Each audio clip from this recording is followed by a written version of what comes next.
ஏசாயா 14:25 நாம் வாசிப்போம்.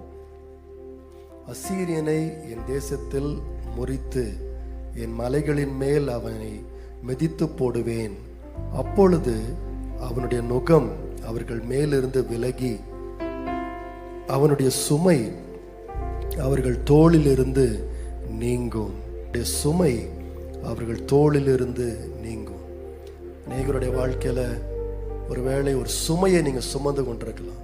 You might be carrying a burden on your life. இந்த சுமை என்று சொல்வது வேற யாரோ வைத்து விட்டு போன ஒரு காரியம். இங்கே நீங்க பார்த்தீங்கன்னா அசீரிய ராஜா இஸ்ரவேல் ஜனங்களுக்கு ஒரு சுமையை வச்சுட்டு போயிட்டானா. அந்த காலத்தில் என்னன்னு சொன்னால், ஒரு நாட்டை யாராவது பிடிச்சிட்டான்னு சொன்னால் ஒரு சுமை, ஒரு பேர்டன் கொடுத்துட்டு போயிடுவான். என்னன்னு சொன்னால், வருஷம் வருஷம் எனக்கு இவ்வளோ நீ டேக்ஸ் கட்டு, இவ்வளவு எனக்கு சாப்பாடு எடுத்துகிட்டு வா, இவ்வளவு எனக்கு பழம் எடுத்துகிட்டு வா, இவ்வளவு எனக்கு தங்கம் கொடு, இவ்வளவு எனக்கு வெள்ளி கொடு அப்படின்னு ஒரு சுமையை வச்சுட்டு போயிடுவான். ஆகவே அசீரிய நாட்டு ராஜா என்ன பண்ணிட்டான்னா, இவங்க மேலே இஸ்ரவேல் மேலே ஒரு பேர்டனை வச்சுட்டு போயிட்டான். அப்போ இவங்க வருஷம் வருஷம் அதை பே பண்ணிக்கிட்டே இருக்கணும். இது அவங்களுக்கு ஒரு பெரிய ஒரு சுமையாக, ஒரு பெரிய பிரச்சனையாக இருந்துச்சு. ஆனால் ஆண்டவர் அந்த ஜனங்களுக்கு வாக்கு பண்ணினார், அந்த அசீரியாவுடைய சுமை உன்னை விட்டு நீங்கும் என்று சொன்னார். இன்றைக்குடைய காலை வேளை கூட வேறு ஏதாவது சுமையாக இருக்கலாம். ஒருவேளை அது நம்மளுடைய லைஃப்பில் இன்னைக்கு இல்லை, எந்த ராஜாவும் நமக்கு மேலே சுமையெல்லாம் வைக்கலை.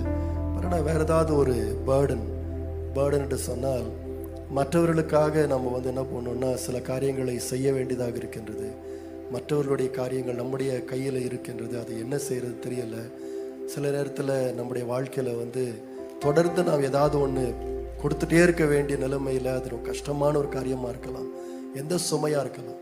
It might be any kind of burden. ஆனால் ஆண்டவர் இன்றைக்கு நமக்கு சொல்லுகிறார், அந்த சுமையை கர்த்தர் நீக்க வல்லமுள்ளவராக இருக்கிறார். Hallelujah. Whatever might be that burden.